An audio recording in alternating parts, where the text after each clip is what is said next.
Bismillahirrahmanirrahim. Assalamualaikum warahmatullahi wabarakatuh. Innal hamdalillah nahmaduhu wa nasta'inuhu wa nastaghfiruh wa na'udzu billahi min shururi anfusina wa sayyiati a'malina. May yahdihillahu fala mudilla lahu wa may yudlil fala hadiya lahu. Ashhadu an la ilaha illallah wahdahu la syarika lahu wa ashhadu anna Muhammadan abduhu wa rasuluh alladzi la nabiyya wa la rasula ba'dah. Allahumma salli wa sallim wa barik ala Muhammad wa ala alihi wa sahbihi wa man tabi'ahum bi ihsanin ila yaumil qiyamah. Rabbi shrah li sadri wa yassir li amri wahlul 'uqdatam min lisani yafqahu qawli. Allahumma anfa'na bima 'allamtana wa 'allimna ma yanfa'una wa zidna ilma. Amin ya rabbal alamin. Hadirin wal hadirat jamaah salat maghrib Masjid Al-Furqan rahimakumullah. Alhamdulillahi rabbil alamin. Segala puji hanya milik Allah, Tuhan semesta alam, yang telah mengkaruniakan kepada kita nikmat iman dan Islam, juga nikmat sehat dan kesempatan, sehingga di malam hari ini kita dapat melaksanakan sholat maghrib dengan berjamaah dan kita lanjutkan dengan kegiatan tausiah. Semoga apa yang kita lakukan ini dicatat sebagai amal soleh yang diterima dan diridhoi oleh Allah Subhanahu wa ta'ala. Amin ya rabbal alamin. Tidak lupa tentunya kita juga memanjatkan salawat dan salam untuk Nabi kita Muhammad sallallahu alaihi wasallam. Allahumma salli wa sallim wa barik alaihi, yang telah membimbing kita dengan wahyu dari Allah Subhanahu wa taala. Hadirin wal hadirat yang dimuliakan oleh Allah Subhanahu wa taala, tema kajian kita pada malam hari ini adalah tata cara mengatur shaf dalam sholat berjamaah. Seperti apa hadis-hadis Nabi menjelaskan tentang aturan shaf dalam sholat berjamaah. Kalau misalnya berjamaah hanya dengan 2 orang, artinya ada imam dan hanya ada 1 makmum, maka makmum di mana posisinya? Bila berdua, makmumnya di mana? Bila datang lagi, yang datang itu di kanan atau di kiri? Terus juga mudahan nanti sampai juga waktunya shaf wanita itu seperti apa? Ya, insyaallah nanti kita akan bacakan dalil-dalil dari hadis Nabi sallallahu alaihi wasallam yang menjelaskan tentang bagaimana pengaturan shaf dalam sholat berjamaah. Barangkali sebagian besar jamaah sudah memahaminya, tapi tidak ada salahnya bila pemahaman itu kita lengkapi, kita perkuat dengan dalil, dengan hadis-hadisnya, sehingga semakin faham dan semakin yakin dan bisa kita laksanakan dengan sebaik-baiknya. Hadirin wal hadirat yang dimulakan oleh Allah Subhanahu wa ta'ala, ketentuan pertama bahwa jika seorang makmum itu sendirian, jika makmumnya itu sendirian, maka posisinya ada di mana? Di kanannya imam atau di kirinya imam? Di samping kanan imam. Sejajar atau di belakang? Nah, nanti kita uraikan. Ulun izin bacakan dulu hadisnya, hadis yang menjelaskan bahwa jika makmum itu sendirian, maka posisinya ada di samping kanan imam. Ani bin Abbas radhiyallahu anhu qala, dari sahabat Ibnu Abbas, semoga Allah meridhai Ibnu Abbas, qala, beliau bercerita, bintu inda khalati, aku pernah bermalam di rumah bibiku namanya Maimunah. Faqama an-nabiy sallallahu alaihi wasallam, lalu Nabi melaksanakan salat malam. Yusalli minal lail, yaitu melaksanakan salat di malam hari, maksudnya salat malam. Faqumtu usalli ma'ahu, maka aku pun bangun dan ikut salat bersama Nabi. Jadi Ibnu Abbas ini bercerita pernah tidur di rumahnya Maimunah. Siapa itu Maimunah? Ya, bibi dia. Di situ ada Nabi salat malam, lalu dia pun ikut salat malam. Faqumtu an yasarihi, kemudian Ibnu Abbas ini bercerita, aku berdiri di samping kiri Nabi. Fa akhadha bi ra'si, lalu Nabi memegang kepalaku. Fa aqamani an yaminihi, kemudian aku dipindahkan ke samping kanannya. Hadis ini diriwayatkan oleh Al-Jamaah, artinya diriwayatkan oleh banyak perawi hadis. Jadi hadis ini menjelaskan jika makmum itu sendirian, posisinya di mana? Di samping kanannya imam. Berdasarkan hadis ini, Ibnu Abbas yang awalnya nggak ngerti di mana posisi itu, beliau memilih di samping kiri. Kemudian oleh Nabi dipindahkan dia, digeser ke samping kanan. Dasar inilah kemudian bisa difahami jika makmumnya itu sendirian laki-laki, maka posisinya ada di samping kanan imam. Kemudian berikutnya, jika barisan makmum itu lebih dari seorang, berarti 2, 3 dan seterusnya, maka posisi makmum adalah berada di belakang imam. Dalilnya adalah hadis riwayat Imam Ahmad an Jabir bin Abdullah radhiyallahu anhu, dari sahabat Nabi bernama Jabir, semoga Allah meridhoinya. Qala, beliau bercerita, qama an-nabiy sallallahu alaihi wasallam, Nabi melaksanakan salat, yusallil maghriba, yaitu salat maghrib. Faji'tu, lalu aku datang, faqumtu an yasarihi, lalu aku berada di samping kirinya Nabi. Jadi Nabi sholat maghrib, datang Jabir berada di samping kiri Nabi. Fanahani faja'alani an yamini, kemudian Nabi melarangku berada di samping kirinya, lalu Nabi menggeserku ke samping kanannya. Tsumma ja'a sahibun li, lalu setelah itu datang seseorang ikut sholat berjamaah. Jadi yang awalnya cuma 2, datang seseorang gabung ingin sholat berjamaah. Fasofafna khalfahu, maka Nabi membariskan kami khalfahu. Khalfa itu artinya di belakangnya imam.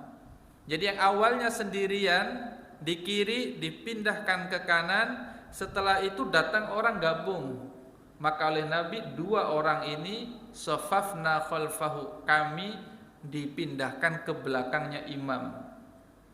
Dari sinilah bisa dipahami jika makmumnya itu 2 orang atau lebih, posisinya adalah di belakang imam. Ini kalau 2 orang atau lebih. Kemudian selanjutnya, seorang makmum yang datang kemudian berdiri di belakang imam, dan seorang yang datang pertama mundur sejajar dengan yang datang kemudian.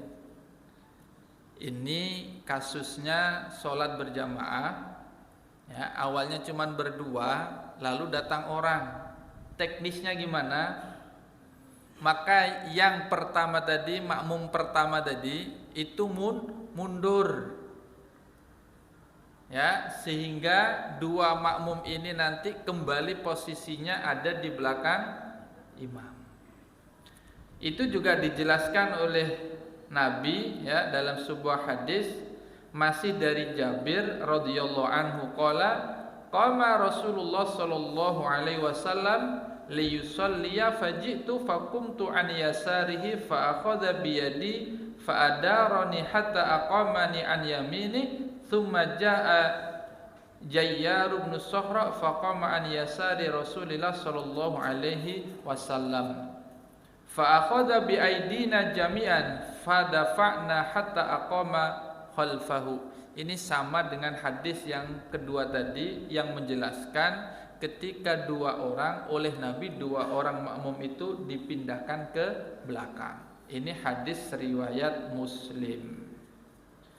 Nah, Bapak Ibu sekalian yang dimulakan oleh Allah Subhanahu wa taala. Ini kalau softnya dua orang atau lebih. Sekarang bagaimana kalau kemudian datang jamaah berikutnya? Misalnya tadi dua orang, nggak lama datang lagi. Imam berdiri di sini, di belakangnya ada dua makmum. Maka yang baik dan benar itu orang yang datang ketiga tadi itu di kanan atau di kiri? Nah, dijawab sama anak kita ini. Di sebelah kanan. Memulai dari sebelah kanan. Datang yang keempat kemana posisinya? Ini tiga orang, ini begini. Datang yang keempat, di mana dia posisinya? Di sini. Rumusnya adalah imam itu berada di tengah. Nah, itu rumusnya. Misalnya empat orang, imam ada di tengah-tengah. Datang yang kelima, maka mulai dari yang sebelah kanan. Yang keenam datang di sebelah kiri, sehingga posisi imam di mana? Senantiasa berada di tengah barisan. Jadi tidak benar misalnya ketika sholat berjamaah sebelah kanan penuh berata, yang sebelah kiri kosong. Itu berarti tidak imbang. Jadi menjaga keseimbangan. Nah, untuk itu memulainya seimbang itu yang afdol dimulai dari yang kanan, kemudian yang kiri, kanan lagi, kiri lagi, sehingga imam tetap berada di tengah.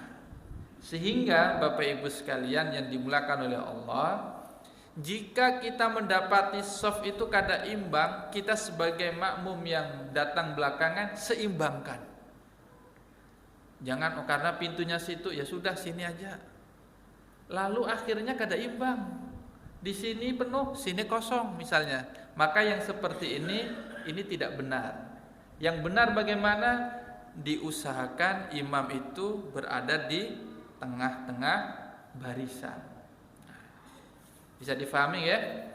Nah, kita lanjutkan shaf wanita. Shaf wanita di belakang imam dan di belakang makmum laki-laki. Jadi pengaturan shafnya ini imam laki-laki, makmumnya adalah laki-laki, kemudian perempuan di mana? Di belakangnya shaf laki-laki. Apa dalilnya?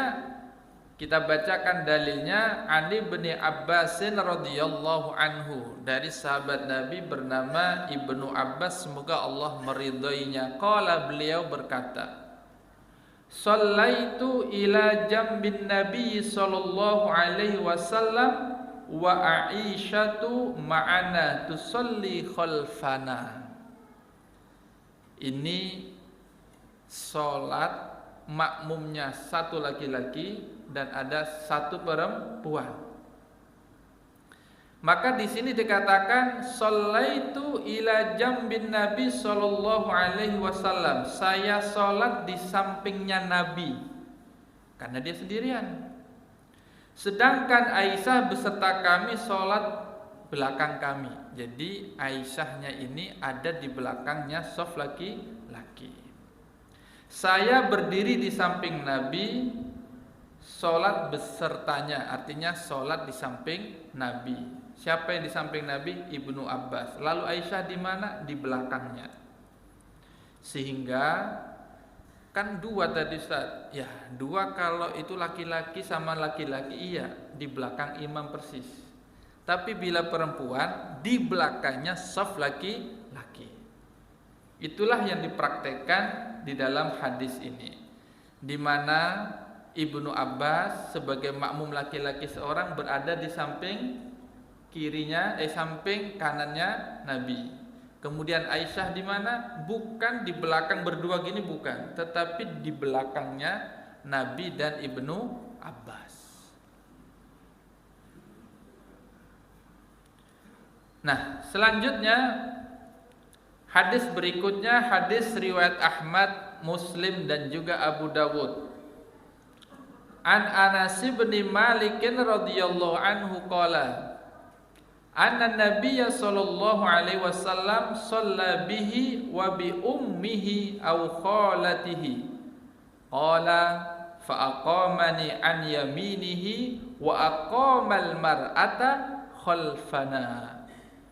Anas bin Malik radhiyallahu anhu menerangkan bahwasanya Nabi sallallahu alaihi wasallam salat dengan dia siapa? Dengan Anas bin Malik, dan dengan ibunya Anas dan juga saudara ibunya, bibinya. Lalu Anas menceritakan bahwa Nabi mendirikan saya di sebelah kanannya Nabi dan mendirikan perempuan di belakang kami. Nah, ini lebih jelas lagi prakteknya. Ini 4 jamaahnya, ada Nabi, kemudian ada Anas bin Malik, ada ibunya Anas dan ada bibinya. Posisinya seperti apa? Nabi jadi imam, Anas jadi makmum. Posisinya di mana? Di samping kanan Nabi, karena dia laki-laki sendirian makmumnya. Kemudian ibunya Anas sama bibinya di mana? Di belakang, di belakangnya Nabi dan Anas. Ini memperkuat dalil yang sebelumnya. Kalau tadi prakteknya 3 orang dengan Aisyah, ini prakteknya Anas sekeluarga dengan Nabi.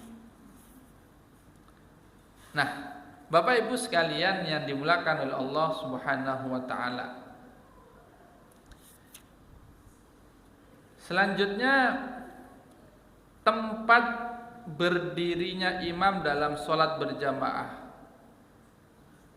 Ini tadi sudah saya jelaskan, cuman dalilnya belum ulun bacakan.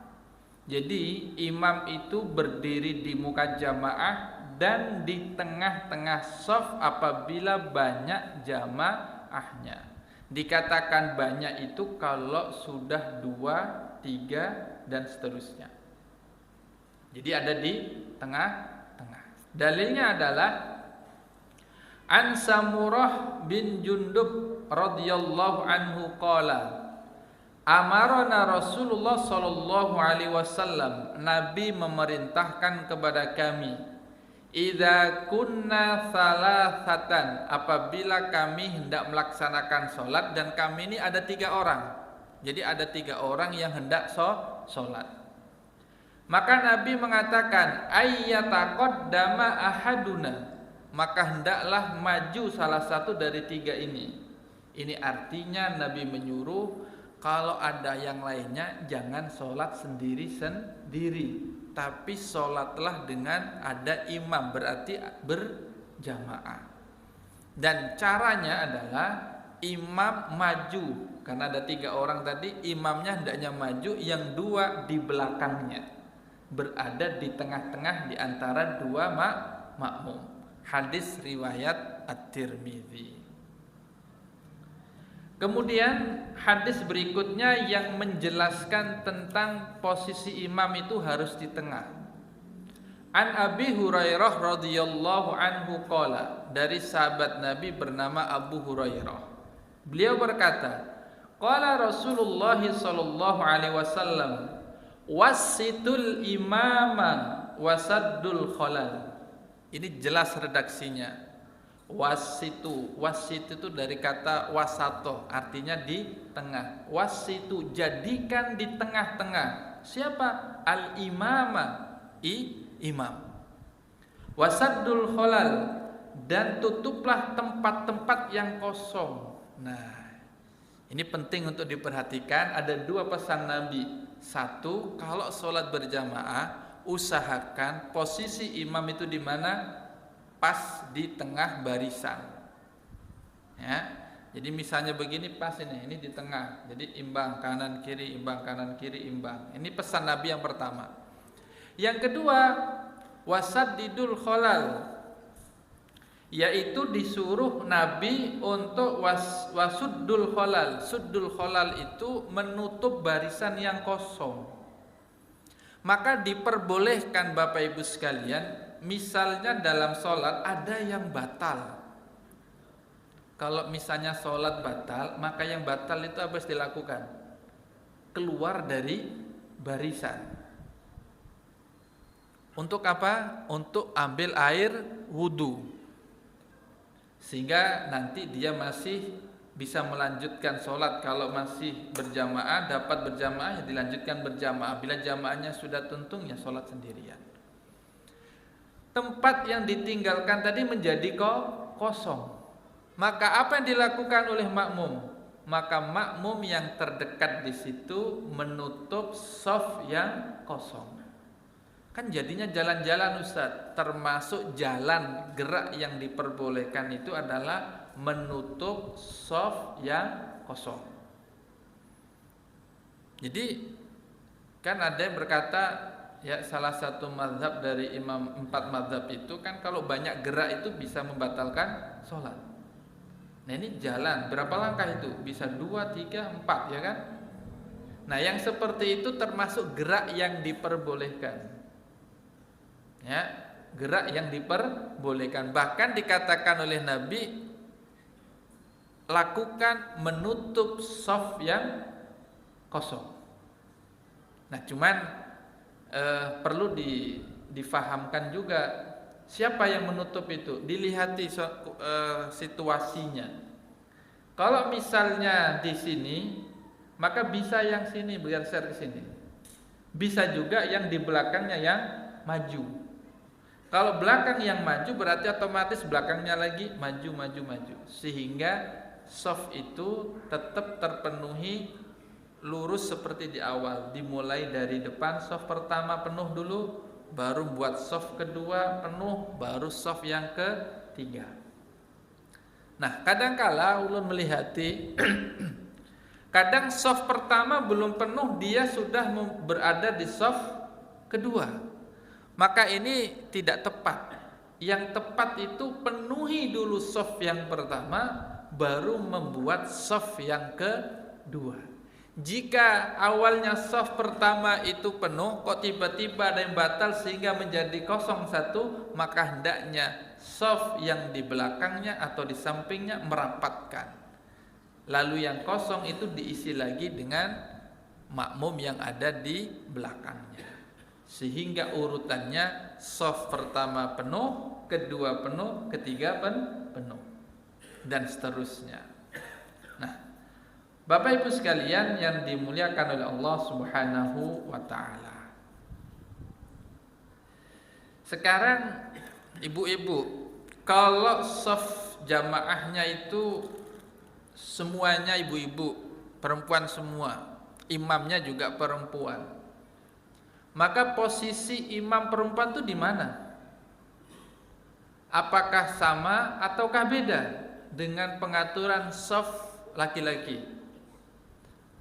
Beda. Bedanya apa? Kalau laki-laki imamnya ada di depan sendirian. Tapi jika perempuan, maka dia berada di shaf pertama satu barisan dengan shaf pertama, tapi posisinya ada di tengah. Jadi misalnya ada 5 orang perempuan mau sholat berjamaah, imamnya binian, maka perempuan itu yang jadi imam berada di mana? Di tengah-tengah. Dua di samping kanannya, dua di samping kirinya, satu barisan begini, tapi dia ada di tengah. Itulah imam kalau perempuan. Ya. Sekarang kita bacakan dalilnya. An Tamimah binti Salamah, dari Tamimah anak perempuannya Salamah, qalat, menerangkan, anna Aisyata, bahwasanya Aisyah, ummal mukminin, ibu daripada wanita-wanita mukminin radhiyallahu anha, semoga Allah meridhoinya, ammatin nisaa fis sholatil maghrib, pernah menjadi imam buat makmum perempuan-perempuan pada sholat maghrib. Jadi Aisyah itu pernah jadi imam, makmumnya itu berataan perempuan saat memimpin sholat maghrib. Faqamat wasatohunna, maka Aisyah berdiri tepat di tengah-tengah dari makmumnya tadi. Wajaharat bil qiraah, dan mengeraskan bacaannya.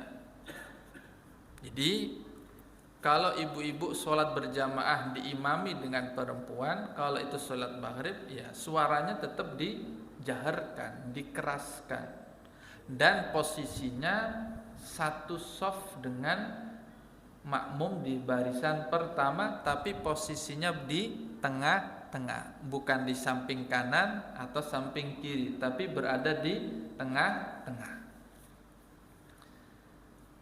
Kemudian dalil yang lain sama ini menjelaskan bahwa imam perempuan itu berdiri di tengah-tengah barisan yang pertama.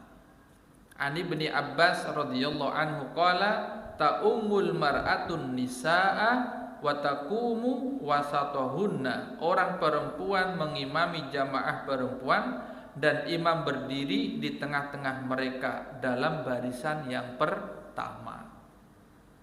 Nah, Bapak Ibu sekalian yang dimuliakan oleh Allah Subhanahu wa taala, ini beberapa dalil-dalil yang menjelaskan bagaimana pengaturan shaf dalam sholat berjamaah. Dari dalil-dalil yang kita bacakan tadi, sesungguhnya ulun yakin Bapak Ibu sekalian sudah faham dan sudah mengerti. Hanya saja mengingatkan kembali, bila mana di masjid ini misalnya belum sesuai dengan dalil-dalil yang kita jelaskan tadi, maka kita sesuaikan kembali dengan dalil-dalil yang sudah kita sampaikan tadi. Mungkin masih ada beberapa waktu ulun buka tanya jawab terkait dengan shaf sholat. Nah, kalau ada pertanyaan dari Bapak Ibu sekalian tentang bagaimana pengaturan shaf, mungkin kalau ada, sehingga pertemuan kita ini lebih hidup, ya, lebih mengena sesuai dengan apa yang diperlukan oleh jamaah sekalian. Ada? Nah, monggo, terima kasih. Ada yang bertanya? Silakan, Pak. Gimana kalau posisi kita suami istri sembahyang berdua? Nah, bagus, pertanyaan bagus. Bagaimana kalau kita sholat berjamaah, imamnya suami, makmumnya istri? Pengaturannya seperti apa? Apakah di sampingnya imam ataukah di belakangnya imam? Di buku apa ini? Buku yang ditulis oleh Ustadz Syakir di sini, beliau menjelaskan ada dua pendapat. Pertama adalah kaidah umumnya perempuan itu di belakang. Ya, kaidah umumnya perempuan itu shafnya di belakang laki-laki. Tapi juga kita mendapati hadis, dan ini menjadi pengecualian, jika makmumnya itu adalah istri kita, maka ada yang memperbolehkan di sampingnya imam. Karena posisi makmum bila seorang, ya, bila sendirian, itu adalah di samping imam, samping kanan. Tapi kalau itu bukan istri kita, maka posisinya di mana? Berlaku dalil tadi, perempuan itu ada di belakang imam. Sehingga kesimpulannya bisa kita terapkan jika itu adalah pasangan suami istri, diperbolehkan imam ada di samping kiri, kemudian makmumnya, istrinya ada di sampingnya. Ini dijelaskan seperti itu. Tapi jika itu bukan istrinya atau perempuan lain, maka posisinya di mana? Di belakang. Kemudian bolehkah kemudian istri ini kita taruh di belakang? Ya, boleh saja. Karena itu mengamalkan keumuman daripada pengaturan shaf perempuan, bahwa perempuan itu ada di belakang laki-laki.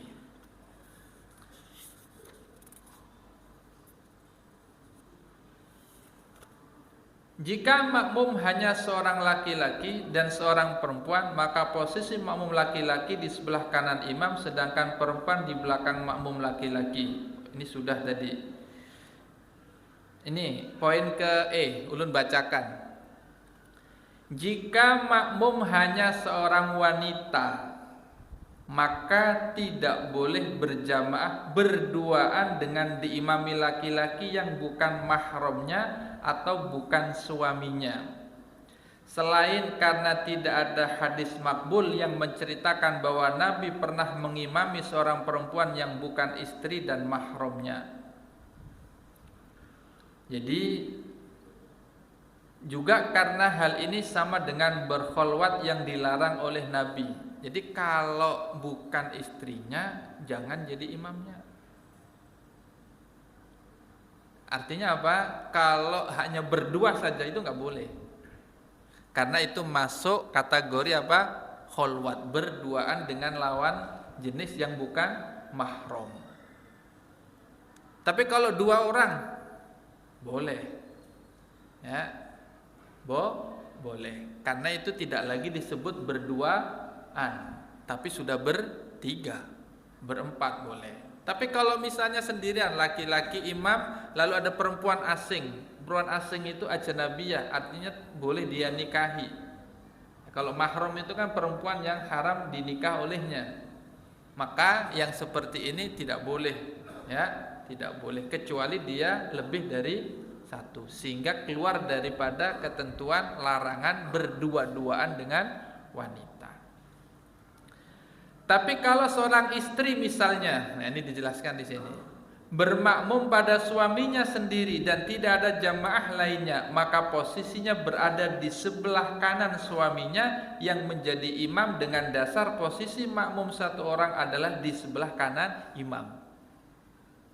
Itu kembali ke tadi yang ulun jelaskan. Kaidah awalnya bila makmum itu sendirian ada di samping kanan imam. Atau boleh juga di belakangnya, dengan dasar shaf perempuan adalah di belakang shaf laki-laki. Nah, pendapat kedua ini dipegangi oleh mayoritas ulama. Tetapi dari dua pendapat tadi, yang paling banyak dikutip pendapatnya itu adalah perempuan di belakang laki-laki. Tapi kalau misalnya tempatnya sempit, misalnya lah kada bisa depan dan belakang, lalu di sampingnya boleh enggak? Boleh. Masih ada dalil yang menjelaskan bahwa jika istri itu boleh di samping. Yang jelas jangan di kirinya, karena tidak ada satupun dalil yang menuntunkan bahwa posisi makmum istri satu orang berada di sebelah kiri suami. Yang jelas kata Ustadz Syakir Jamaluddin, meskipun itu bini kita, ya, maka posisinya adalah di samping kanan, bukan di samping kiri. Nah, kemudian perlu ulun jelaskan sedikit tambahan. Kadang kita mendapati ketika dua orang, ini imam ini makmum, itu posisinya agak ke belakang, ya, kada sejajar, tapi mundur beberapa jarak begitu. Nah, memang di sini kita mendapatkan penjelasan. Memang kaidah awalnya itu memang sejajar, sebagaimana hadis-hadis yang kita baca. Cuman dalam prakteknya para ulama ketika mempraktekkan itu ada yang dia mengambil agak mundur daripada posisi imam dengan berbagai alasan. Misalnya ketika sahabat Nabi sholat berduaan dengan Nabi, sahabat ini merasa kada sejajar dengan Nabi sehingga agak mundur sedikit. Nah, agak mundur sedikit. Ini pernah dipraktekkan oleh seorang sahabat Nabi.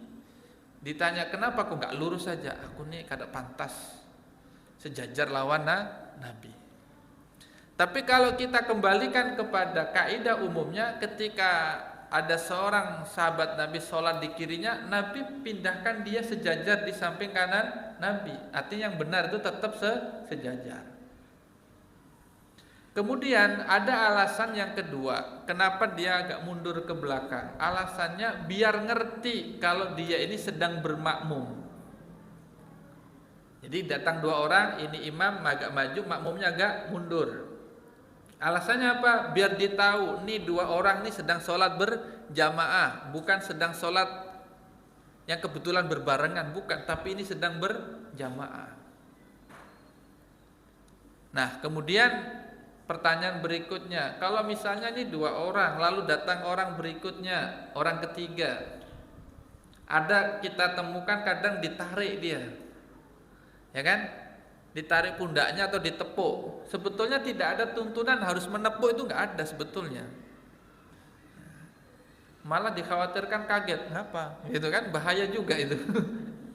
Sedang asik sholat ditepuk-tepuk gini. Sebetulnya cukup makmum yang ketiga yang masbuk tadi takbir berada di belakang imam dengan mengeraskan bacanya Allahu Akbar. Maka kemudian makmum yang enggak terlambat tadi itu mundur. Kada perlu ditepuk-tepuk. Cukup dia dengan ngasih kode takbir Allahu Akbar sudah paham bahwa dia sedang mau ikut bersolat berjamaah makmum dua orang. Ya, jadi memang tidak ada tuntunan yang menjelaskan harus ditepukkah, itu kada ada. Nah, cuman kalau kita sudah paham tadi rumusnya, bila berdua maka mundur ke belakang, sehingga orang yang makmum yang kedua tadi ambil posisi di belakang imam, kemudian ngeraskan bacaan sehingga makmum yang pertama tadi tahu kalau ada orang yang mau ikut berjamaah, lalu dia mundur, sehingga begini makmumnya berdua lalu imam ada di depan. Bisa dipahami ya? Baik. Terima kasih. Mudah-mudahan penjelasan yang singkat ini dapat difahami oleh Bapak Ibu sekalian. Itu tadi beberapa dalil hadis yang menjelaskan tentang pengaturan shaf dalam sholat berjamaah. Mudah-mudahan ada manfaatnya. Atas segala kekurangan dan kekhilafan mohon dimaafkan. Billahi fisabil haq fastabiqul khairat. Wassalamualaikum warahmatullahi wabarakatuh.